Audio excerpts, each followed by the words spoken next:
ആന്റണി രാജു എന്ന ഇടതുപക്ഷ ജനാധിപത്യ മുന്നണിയിലെ ഒരു കക്ഷി നേതാവ്, ഘടകകക്ഷി നേതാവ്, അദ്ദേഹം മന്ത്രിയായിരുന്ന ആളാണ്. അദ്ദേഹത്തിനെതിരെ കുറ്റം തെളിയിക്കപ്പെട്ടിരിക്കുന്നു. അദ്ദേഹത്തിന്റെ വക്കീൽ ജീവിതകാലത്ത് ഉണ്ടായിരുന്ന ഒരു വിഷയമാണ് ആരോപണ വിധേയനായ പ്രതിയുടെ അടിവസ്ത്രം മാറ്റിയതുമായി ബന്ധപ്പെട്ടാണ്. 34 വർഷത്തിന് ശേഷമാണ് ഈ കേസിൽ വിധി വരുന്നത്. അദ്ദേഹം ജയിലിലേക്ക് പോകുന്നു.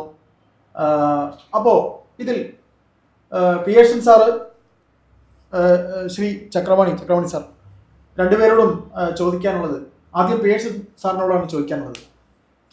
സാർ, ഈ വിധി ഇപ്പോൾ അദ്ദേഹം ആന്റണി രാജു ജയിലിലേക്ക് പോകുന്നു, അത് എത്ര കണ്ട് ഈ ഭരണത്തിന്റെ അവസാനം? ഇങ്ങനെ ഒരു ഗുരുതരമായ കുറ്റം ഉണ്ടായിരുന്ന ഒരാളിനെ മന്ത്രിയാക്കി ഇരുത്തിയത് പിണറായി സർക്കാരാണ്. അവിടെ മുതൽ തെറ്റാരംഭിച്ചിരിക്കുന്നു. അപ്പോൾ ഇതെത്ര കണ്ട് ഈ ഭരണത്തിന്റെ അവസാന നാളുകളിൽ പിണറായി സർക്കാരിനെ ബാധിക്കും? ജനഹിതം അതിന് എങ്ങനെ എതിരാവാനുള്ള സാധ്യത? ആന്റണി രാജുവിനെതിരായ കേസ് നിലവിലുണ്ടായിരുന്ന സമയത്ത് അത് ഇങ്ങനെ ശിക്ഷിക്കപ്പെടുമെന്നും അദ്ദേഹം ജയിലഴികൾക്കകത്തേക്ക് പോകും എന്നും കരുതപ്പെട്ടിരുന്നില്ല. ഒരു കുറ്റാരോപിതൻ മാത്രമായിട്ടാണ് അദ്ദേഹത്തെ അന്ന് അവതരിപ്പിച്ചിരുന്നത്. പക്ഷേ പ്രശ്നം എന്താണെന്ന് വെച്ചാൽ അതീവ ഗുരുതരമായ ഒരു പ്രതിസന്ധി സൃഷ്ടിച്ചുകൊണ്ടാണ് ഈ കേസിൻ്റെ വിധി വന്നിരിക്കുന്നത്. ഒന്ന്, നമുക്ക് വലിയ പ്രത്യാശയും പ്രതീക്ഷയും നൽകുന്ന ഒന്നാണ് കോടതി. ആ കോടതിക്കകത്ത് തന്നെ തുരപ്പന്മാരുണ്ട് എന്ന് വളരെ കൃത്യമായിട്ട് തെളിയിക്കപ്പെട്ടൊരു കേസാണ്.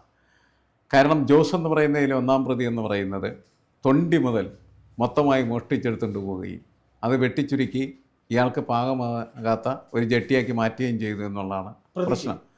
സാധാരണ ഒരു ജട്ടി മോഷണം എന്ന് പറയുന്നത് വളരെ സിമ്പിളായിട്ടുള്ളൊരു കാര്യം. പക്ഷേ കോടതിക്കകത്ത് കോടതിയെ തന്നെ മോഷ്ടിക്കുന്നതായിട്ടുള്ള കോടതി ജീവനക്കാരനുണ്ടാകുന്നത് നമ്മുടെ ജുഡീഷ്യറിക്ക് നല്ലതാണോ എന്നുള്ളതാണ് ഈ കേസ് നമ്മളെ മുന്നിലേക്ക് കൊണ്ടുവരുന്ന കാര്യം. കാരണം ഇതിലെ ആസ്ട്രേലിയൻ പൗരൻ, അയാൾ കേരളത്തിൽ വന്ന് ഹാഷിഷ് എന്ന് പറഞ്ഞിട്ടുണ്ടെങ്കിൽ കഞ്ചാവും അതുപോലെ തന്നെ അതുമായി ബന്ധപ്പെട്ട ലഹരി മരുന്ന് വ്യാപാരിയായിരുന്നു. അപ്പോൾ ലഹരി കടത്തുകാരനെ പോലീസ് പിടികൂടുന്നു. അദ്ദേഹത്തിൻ്റെ ജട്ടിയിൽ ഒഴിപ്പിച്ച് വെച്ചിരുന്നതായിട്ടുള്ള ഹാഷിഷ് പിടികൂടുകയും അത് കോടതിയിൽ തെളിവായിട്ട് ഹാജരാക്കുകയും അതിൻ്റെ കരിയർ എന്ന നിലക്കാണ് ജട്ടി എന്ത് ചെയ്യുന്നത്, കോടതിയിൽ വരുന്നത്. ഇയാൾ ഇവിടെ നിന്ന് പോകുന്നു. ഇയാളെ ഇവിടെ നിന്ന് ആന്റണി രാജു രക്ഷിച്ചു വിടുന്നു. അതിന് ആന്റണി രാജു ചെയ്ത കാര്യം എന്താണെന്ന് വെച്ച് കഴിഞ്ഞാൽ ജട്ടി മൊത്തമായിട്ട് ഈ ജോസ് എന്ന് പറയുന്നതായിട്ടുള്ള ഒന്നാം പ്രതിയുടെ അയാൾക്ക് പണം കൊടുത്തിട്ട് അയാളിൽ നിന്ന് സാധനം വാങ്ങിച്ച് അത് ഒരു തയ്യൽക്കാരനെ കൊണ്ട് വെട്ടി ഇയാൾക്ക് പാകമല്ലാത്താക്കി മാറ്റുകയും എന്നിട്ട് അത് അവിടെ കൊണ്ടുവച്ച് കോടതിയെ കൊണ്ട് പരിശോധിപ്പിക്കുന്നു. ഇയാൾക്ക് പാകമല്ലാത്ത ജട്ടിയാണത്. അതുകൊണ്ട് ഈ ജട്ടിക്കകത്ത് ഈ ഹാഷിഷ് കടത്തിയെന്ന് പറഞ്ഞാൽ വിശ്വസനീയമല്ല കോടതി എന്ന് പറഞ്ഞാൽ കോടതിക്ക് അത് ഇനി വേറെ ഒന്നും ചെയ്യാനില്ല. കോടതി ഇയാൾ വെറുതെ വിട്ടു.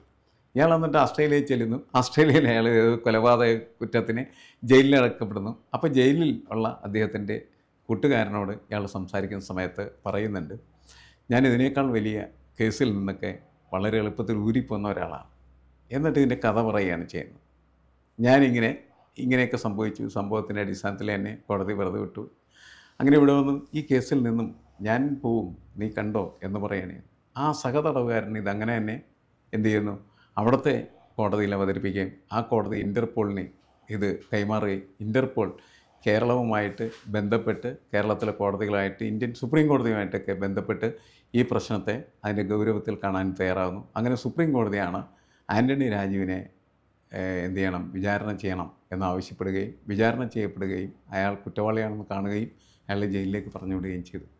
എന്താണ് നമ്മൾ ഇതിനകത്ത് യഥാർത്ഥത്തിൽ കുറച്ചുകൂടി വിശാലമായിട്ടുള്ള രീതിയിലുള്ള ഒരു രാഷ്ട്രീയ അന്വേഷണം നടത്തിയാൽ മനസ്സിലാക്കേണ്ടത്? ഫലത്തിൽ മാഷ്, ഇത് യഥാർത്ഥത്തിൽ ഇപ്പോൾ ഒരു കാര്യം ഉറപ്പാണ്, രാഷ്ട്രീയമായിട്ട് ഇത് പിണറായി സർക്കാരിന് വലിയ തിരിച്ചടിയാകും എന്നുള്ള കാര്യത്തിൽ ഒരു സംശയമില്ല. പക്ഷേ ഇതിൻ്റെ യാഥാർത്ഥ്യത്തിലേക്ക് വരുമ്പോൾ യഥാർത്ഥത്തിൽ അന്ന് ആന്റണി രാജു എന്ന് പറയുന്നത് ഒരു ലേഡി വക്കീലിൻ്റെ ജൂനിയറായിട്ട് അന്നവിടെ പ്രാക്ടീസ് ചെയ്യുന്ന സമയമാണ്. ഞാനിപ്പോൾ അവരുടെ പേരിലേക്കൊന്നും പോകുന്നില്ല. അപ്പോൾ അങ്ങനെ പ്രാക്ടീസ് ചെയ്യുന്ന സമയത്ത് ഈ കേസ് വന്നത് യഥാർത്ഥത്തിൽ ഒരു സീനിയർ ലോയർക്കാണ്. അപ്പോൾ പക്ഷേ ഈ കേസിൽ ആന്റണി രാജു ശിക്ഷിക്കപ്പെടും എന്നുള്ളത് ഏതാണ്ട് ഉറപ്പായിരുന്നു. കാരണം എന്താണെന്ന് വെച്ചിട്ടുണ്ടെങ്കിൽ ഈ തൊണ്ടി മുതൽ ഒപ്പിട്ട് കൈപ്പറ്റിയതിൽ ഒരാൾ ആന്റണി രാജുവാണ്. അപ്പോൾ അതുകൊണ്ട് തന്നെ ആന്റണി രാജു മാഷി പറഞ്ഞ പോലെ അതായത് കോടതിയുടെ കയ്യിലിരിക്കുന്ന തെളിവാണ്. ആ കോടതിയുടെ കയ്യിലിരിക്കുന്ന തെളിവിലാണ് ഇത്തരത്തിൽ ഇത് എടുത്തുകൊണ്ട് പോവുകയും പിന്നെ അത് വെട്ടിമുറിച്ച് എന്ത് ചെയ്തിട്ട് 3ാം ക്ലാസ്സിലെ കുട്ടിക്ക് പോലും ഇടാൻ പറ്റാത്ത ഒരാളാക്കി മാറ്റി ഈ പറയുന്ന പോലെ ഇൻ്റർവെയർ ആക്കി മാറ്റിയിട്ട് കോടതിയിൽ പ്രൊഡ്യൂസ് ചെയ്യുകയും ചെയ്യുന്നത്. അപ്പോൾ യഥാർത്ഥത്തിൽ ഈ ആളെ സംബന്ധിച്ചോളം അദ്ദേഹം ഏതാണ്ട് 5 അടി 9 ഇഞ്ചോ 6 ഇഞ്ചോ അടിയൊക്കെ എടുത്ത് ഉയരമുള്ള ഒരു വലിയ മനുഷ്യനാണ്. അപ്പോൾ അദ്ദേഹത്തിന് എന്തായാലും ഇത് ഇടാൻ കഴിയില്ല എന്ന് പറഞ്ഞു. ഇതിൽ 3 കാര്യങ്ങൾ വളരെ ഇമ്പോർട്ടൻ്റ് ആണ് ഞാൻ വിചാരിക്കുന്നത്. ഒന്ന്, യഥാർത്ഥത്തിൽ ഇതൊരു മയക്കുമരുന്ന് കടത്ത് കേസിലെ ഒരു ഇന്റർനാഷണൽ കുറ്റവാളിയാണ്. യഥാർത്ഥത്തിൽ അദ്ദേഹം മറ്റു പല കേസുകളിലും മറ്റു പല രാജ്യങ്ങളിലും ഒക്കെ തന്നെ ഇതുപോലെ തടവിലായിട്ടുണ്ട്. അപ്പോൾ അതിൽ തടവിലായപ്പോഴാണ് ഇതൊക്കെ ഇന്ത്യയിൽ നിന്നാണെങ്കിൽ ഞാൻ പുഷ്പം പോലെ വിട്ടുപോരും, ഞാൻ ഇതിലും വലിയ കേസ് വിട്ടുപോകുന്നുണ്ടെന്ന് അദ്ദേഹം വീരവാദം മുഴക്കുന്നത്. അപ്പോൾ അതുകൊണ്ട് ഒരു ഇന്റർനാഷണലി തന്നെ ഇത് വാർത്തയായിട്ടുണ്ട് എന്നുള്ളതാണ് ഒന്നാമത്തെ കാര്യം. രണ്ടാമത്തെ പ്രശ്നം എന്ന് പറയുന്നത്, നേരത്തെ പറഞ്ഞ പോലെ നമ്മുടെ കോടതികളിൽ ഇത്തരത്തിലുള്ള കേസുകളൊന്നും അത്രമാത്രം അല്ലെങ്കിൽ അതിൻ്റെ തെളിവുകളൊന്നും സുരക്ഷിതമല്ല എന്ന് പറയുന്ന ഒരു വലിയ ചോദ്യമാണ് ഉയർത്തുന്നത്. ഇത് ഉയർത്തുമ്പോൾ തന്നെയാണ് നമുക്ക് നടി ആക്രമിക്കപ്പെട്ട കേസിലൊക്കെ തന്നെ ഇതുപോലെ പല ഹാഷ് വാല്യൂ മാറിയതും അതിൻ്റെ ദൃശ്യങ്ങളുടെ ഹാഷ് വാല്യൂ മാറിയതും ഒക്കെ വലിയ വിവാദത്തിലാവുന്നത്. അപ്പോൾ അത്തരത്തിലുള്ള വലിയ പ്രശ്നങ്ങളുണ്ട്. മൂന്നാമത്തെ ഏറ്റവും പ്രധാനപ്പെട്ട വിഷയം എന്ന് പറയുന്നത്, ഇത്തരത്തിൽ ആരോപണ വിധേയനായിട്ടുള്ള ഒരാളെ മന്ത്രിസഭയിലേക്ക് എടുത്തു വെച്ചു. സത്യത്തിൽ പിണറായി വിജയൻ സർക്കാരിനോ LDF-നൊന്നും മന്ത്രിസഭയിൽ എടുക്കേണ്ട ഒരു ആവശ്യമില്ല. കാരണം ഇത് എല്ലാവർക്കും അറിയുന്ന പോലെ ജനാധിപത്യ കേരള കോൺഗ്രസ് എന്നൊക്കെ പറയുന്ന ഒരു പ്രസ്ഥാനം, അതിലൊന്നും ആളില്ല. പക്ഷെ ആന്റണി രാജു കൂടെ നിന്നതുകൊണ്ട് സംരക്ഷിക്കാമെന്ന് വിചാരിച്ച് യഥാർത്ഥത്തിൽ 2.5 കൊല്ലത്തേക്ക് മന്ത്രിസ്ഥാനം കൊടുത്തതാണ്. ആ മന്ത്രിസ്ഥാനം കൊടുക്കുമ്പോൾ പക്ഷേ പറഞ്ഞാൽ ഇത് കുറച്ചുകൂടി നീണ്ടുപോകും, ഇതൊരു പക്ഷേ വിധി പെട്ടെന്ന് വന്നേക്കില്ല എന്നാണ് ആന്റണി രാജുവിനെ പോലുള്ള ആളടക്കം വിചാരിച്ചത്. കാരണം ആന്റണി രാജു തന്നെ അത്യാവശ്യം പ്രാക്ടീസിംഗ് ആയിട്ടുള്ള ഒരു ലോയറാണ്. ഇപ്പോൾ സാധാരണ ആളുകൾ വെക്കുന്ന പോലെ ഒരു അഡ്വക്കേറ്റ് എന്ന് വെറുതെ വെക്കുകയല്ല, പ്രാക്ടീസിംഗ് ആയിട്ടുള്ള ഒരു ലോയറാണ്. അപ്പോൾ അതുകൊണ്ട് ഇത് വലിയ നാണക്കേടുണ്ടാക്കിയ സംഭവമാണ്. ഇതിൽ നിന്ന് ഒഴിഞ്ഞു മാറാൻ പറ്റില്ല എന്നുള്ളത് 100% ഉറപ്പാണ്. ഇപ്പം തന്നെ തദ്ദേശ സ്വയംഭരണത്തിൽ തിരിച്ചടി നേരിട്ടിരിക്കുന്ന, ശബരിമല സ്വർണ്ണക്കൊള്ളയിൽ വലിയ വിവാദത്തിൽപ്പെട്ടിരിക്കുന്ന, KB ഗണേഷ് കുമാറൊക്കെ ഉണ്ടാക്കിയിട്ടുള്ള വേറെ നാണക്കേടുകളെല്ലാം തന്നെ പേറിക്കൊണ്ടിരിക്കുന്ന ഒരു സർക്കാരിനെ സംബന്ധിച്ചിടത്തോളം ഇതും കൂടി തീർച്ചയായിട്ടും ഒരു വലിയ തിരിച്ചടിയാകും എന്നുള്ള കാര്യത്തിൽ ഒരു സംശയമില്ല രാഷ്ട്രീയമായിട്ട്. പക്ഷേ നേരത്തെ പറഞ്ഞതുപോലെ ഇതൊന്നും ഇപ്പൊ ജനം കേൾക്കാൻ തയ്യാറാവില്ല. കാരണം ഇപ്പൊ ഒരു വക്കീൽ ഓഫീസിൽ ഒരു ജൂനിയർ ആയിട്ടിരിക്കുമ്പോൾ അയാൾക്ക് എത്രത്തോളം അധികാരം ഉണ്ടാവും, എത്രത്തോളം ചിലപ്പോൾ പല കേസുകളിലും സീനിയർ പറയുന്നത് ചെയ്യേണ്ടി വരും എന്നൊക്കെയുള്ള ന്യായീകരണമാണ് ഈ യഥാർത്ഥത്തിൽ മുഴങ്ങാൻ പോകുന്നത്. പക്ഷെ ഒരു പ്രധാനപ്പെട്ട കാര്യം, ഇത് എന്തൊക്കെ തന്നെ പറഞ്ഞാലും ജനം നോക്കുമ്പോൾ എന്താ, ഒരു ഹാഷ് ഷോയിൽ കൊണ്ടുവന്നൊരുത്തൻ്റെ ഇന്നർവെയർ എന്ത് ചെയ്തിരിക്കുന്നു, അതും കോടതിയിൽ നിന്ന് എടുത്ത് അടിച്ചു മാറ്റിയതിനു ശേഷം അത് വെട്ടിമുറിച്ച് 3ാം ക്ലാസ്സുകാരന് പോലും ഇടാൻ പറ്റാത്ത രീതിയിലാക്കി കൊടുത്തിരിക്കുന്നു. ഭയങ്കര വില്ലനാണല്ലോ ഈ പറയുന്ന പോലെ മന്ത്രി എന്ന് പറയുന്നൊരു തോന്നലുണ്ടാവും. അത് രാഷ്ട്രീയമായി ഉപയോഗിക്കപ്പെടും എന്നുള്ള കാര്യത്തിലൊന്നും ഒരു സംശയമില്ല. പിന്നെ യഥാർത്ഥത്തിൽ ഒരൊറ്റ കാര്യമുള്ളൂ, ഇത് കേരള കോൺഗ്രസ് എന്ന് പറയുന്ന ഒരു പാർട്ടിയിലും അല്ലെങ്കിൽ അത്തരത്തിലുള്ള ഒരു പാർട്ടിയുടെ അതിൻ്റെ ഒരു ചെറിയൊരു ഘടകം ഈ പറയുന്ന പോലെ ചെതറിപ്പോയൊരു ഘടകത്തിൽ നിന്നൊക്കെ ആയതുകൊണ്ട് അതിന് ഇമ്പാക്റ്റ് കുറച്ചുകൂടി കുറയും. കാരണം പ്രബലമായ ഘടകകക്ഷിയോ ബാക്കിയുള്ളതൊന്നുമല്ല. രണ്ടാമത്തെ പ്രശ്നം എന്ന് പറയുന്നത്, ഇത് ചരിത്രത്തിൽ ഇടപിടിക്കാൻ പോണത് ഇപ്പോൾ വിധി ഇപ്പോൾ എത്ര കൊല്ലത്തേക്കാണ് ജയിലിൽ എന്നുള്ളത് വന്നിട്ടില്ല. പക്ഷെ വന്നാൽ ഉറപ്പായിട്ടും സംഭവിക്കാൻ പോകുന്ന ഒരു കാര്യം MLA സ്ഥാനം രാജിവെക്കേണ്ടി വരും. അപ്പോൾ MLA സ്ഥാനം രാജിവെക്കേണ്ടി വരും എന്ന് പറഞ്ഞാൽ തീർച്ചയായിട്ടും ഇപ്പോൾ PV അൻവർ MLA സ്ഥാനം രാജിവെച്ച് പുറത്തു പോയേക്കോ അതിൻ്റെ പുലിവാല ഉണ്ടാവുകയൊക്കെ ചെയ്താൽ അറിയാം. അപ്പോൾ എന്താണെങ്കിലും ഇപ്പോൾ ഉപതെരഞ്ഞെടുപ്പ് നടക്കില്ല, പക്ഷേ എങ്കിൽ പോലും അതും കൂടി ഒരു രേഖപ്പെടുത്തുന്ന സംഭവമാകും എന്നുള്ള കാര്യത്തിലൊരു സംശയമില്ല. അതുകൊണ്ട് ഇത് പറഞ്ഞു നിൽക്കാൻ വലിയ തോതിലുള്ള ഒരു നാണക്കേടാണ് പ്രത്യേകിച്ചും ഇടതുപക്ഷത്തിന് ഉണ്ടായിട്ടുള്ളത് എന്നുള്ള കാര്യത്തിൽ ഒരു സംശയമില്ല. അല്ല, ഇതിൻ്റെ അകത്ത് ഏറ്റവും പ്രധാനപ്പെട്ട ഒരു കാര്യം ധാർമ്മികതയാണ്. ധാർമ്മികത എന്ന് പറയുന്നത് എല്ലാവർക്കും നഷ്ടപ്പെട്ടുകൊണ്ടിരിക്കും. കോടതിക്ക് ധാർമ്മികത നഷ്ടപ്പെടുന്നു, രാഷ്ട്രീയത്തിന് ധാർമ്മികത ഉണ്ടാകുന്നില്ല, സർക്കാർ അതിനും ഒന്നൊരു ധാർമ്മികതയില്ല. കേരള സമൂഹത്തിൻ്റെ ഒരു വലിയ ദുരന്തമായി തന്നെയാണ് ഇതൊക്കെ മാറുന്നത്. ഒന്നിനു പിന്നാലെ ഒന്നായിട്ട് ഇടതുപക്ഷ സർക്കാരിനെ ഇതൊക്കെ വേട്ടയാടും എന്നുള്ളത് ശരിയാണെങ്കിലും ഇതൊക്കെ ആത്യന്തികമായി നശിപ്പിക്കുന്ന കേരള സമൂഹത്തെ അല്ലേ? അല്ല, മാഷ് പറഞ്ഞാണ് അതിൻ്റെ ഒരു വാസ്തവം എന്ന് പറയുന്നത്. എന്ന് പറഞ്ഞാൽ ഒരു ധാർമ്മികമായിട്ടുള്ള ഒരു മൂല്യച്യുതി ഒരു സമൂഹത്തിൽ ഉണ്ടാകുന്നു എന്ന് പറയുന്നതിൻ്റെ അങ്ങേ അറ്റം എന്താണെന്ന് ചോദിച്ചിട്ടുണ്ടെങ്കിൽ അത് കോടതികളെപ്പോലും ബാധിക്കുന്നു എന്നുള്ളതാണ്.